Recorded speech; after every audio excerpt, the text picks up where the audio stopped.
I am not a car guy. I like cargo vroom, car look cool, but that's the extent of it. I don't know my ass from an alternator. I've always enjoyed racing games from a very casual perspective, usually more arcade games at that, like Burnout, Need for Speed, etc.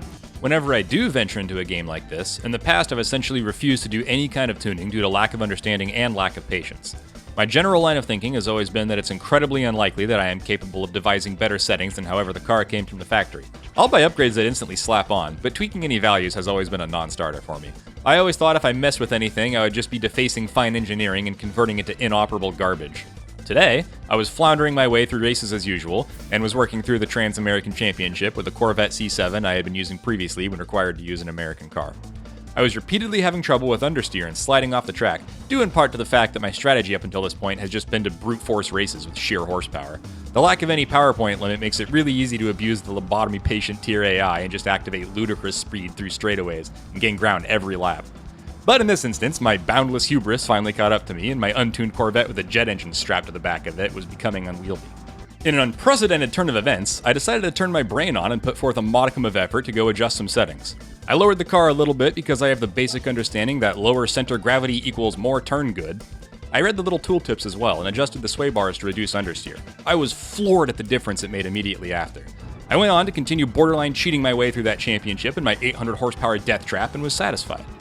Shortly thereafter, I found myself in the Porsche Cup, which is the first cup that enforces a performance point maximum.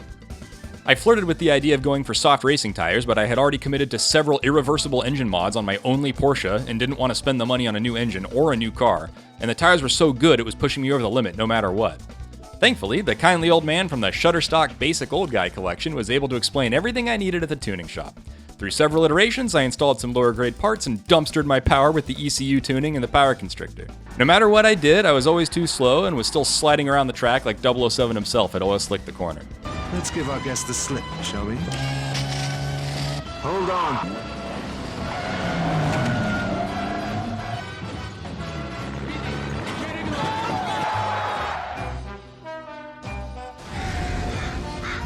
Love a drive in the country, don't you? Additional investigation revealed that my Porsche has a terminally fat ass with close to a 30 to 70 front to back weight ratio or something like that. I realized I was fishtailing all over the place because of all the junk in the trunk, and that I was used to a more balanced car.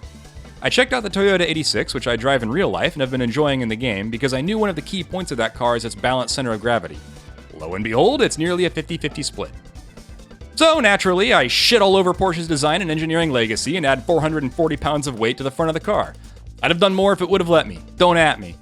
This sent my performance point rating straight down to hell, which gave me enough breathing room to no longer use my power restrictor at all, and only drop the output adjustment on the ECU by 8% while still utilizing the soft sport tires. I slapped on all the parts it would let me and dropped the suspension to get as close as I could to the 650 performance point limit for the series and ended up with a 649.89 rating. I could have left it at 649.69, but that would have been incredibly juvenile, and perhaps even cringe, as some might say. I took to the track and instantly felt more in control of my car. It was fantastic. All it took was for me to add your mother into the front cargo space, and I stopped spinning out in the third corner. Had a great time. The moral of the story is, I'm a complete and total moron. I am the cargo fast, numbers scary, me no think guy. But tweaking these settings and finding success all on my own without any help, well, besides from my man Rupert, was a super gratifying, rewarding experience. I hope this encourages other people like me who are terrified of numbers, horrible at managing in-game finances, and have trouble applying their brains in general to brave the unknown and tweak some settings because man, it felt good. Best fucking third place finish I've ever had.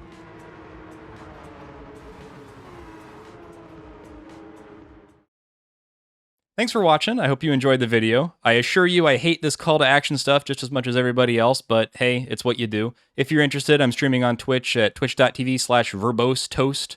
You can also follow me here. Obviously, you don't need me to tell you that. But yeah, if you're interested in more videos like this, then more are coming. So hope you had a good time watching. I had a good time making it. I'm sorry to do the thing that every single YouTuber does, but you know, it's more fun when people are engaging. Anyway, come on down. I'll be streaming right here from inside the comfort of this toaster. And I'll see you later. I got something to do in here. Bye.